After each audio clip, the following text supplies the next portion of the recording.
ఈ సంక్రాంతికి విడుదలైన రెండు ప్రతిష్టాత్మక చిత్రాలు ఖైదీ నెంబర్ 150 గౌతమిపుత్ర జాతకర్ణిలకి బ్లాక్ బస్టర్ టాక్ వచ్చింది. ఓ మంచి మెసేజ్ తో చిరు అదిరిపోయి రీఎంట్రీ ఇస్తే ఓ హిస్టారికల్ సినిమాతో బాలయ్య గర్జించారు. ఇద్దరు తమ మైలురాయిల్ లాంటి చిత్రాలతో బాక్సాఫీస్ వద్ద ప్రభంజనం సృష్టిస్తూ ఉండడంతో పాటు అభిమానుల మనసుని కూడా చూరగొన్నారు.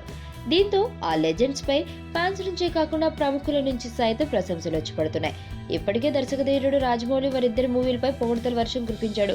బాస్ రీఎంట్రీ అందిందని, తక్కువ టైంలోనే కళ్ళు చెదిరే గ్రాఫిక్స్ తో రూపొందించిన జాతకర్ణి చరిత్రలో నిలిచిపోతుందని అన్నాడు. కళ్యాణ్ రామ్ కూడా స్టన్నింగ్ కామెంట్స్ చేశాడు. శాతకర్ణి చిత్రం చాలా అద్భుతంగా వచ్చిందని తెలిపిన కళ్యాణ్, ఖైదీకి అన్ని చోట్ల నుంచి విపరీతమైన పాజిటివ్ రిపోర్ట్స్ వస్తుండటంతో చిరుకి కంగ్రాట్స్ చెప్పాడు. ఈ ఏడాది ఆ రెండు మంచి సినిమాలతో శుభారంభం అయిందని చెప్పాడు. అలాగే ఈ సంక్రాంతికి విడుదల కారణం మరో రెండు సినిమాలను విష్ చేశాడు. గౌతమిపుత్ర శాతకర్ణి సినిమా చాలా అద్భుతంగా ఉంది. 2017 శుభారంభం అయింది. ఖైదీ నెంబర్ 150 సినిమాగాను చిరంజీవికి అభినందనలు.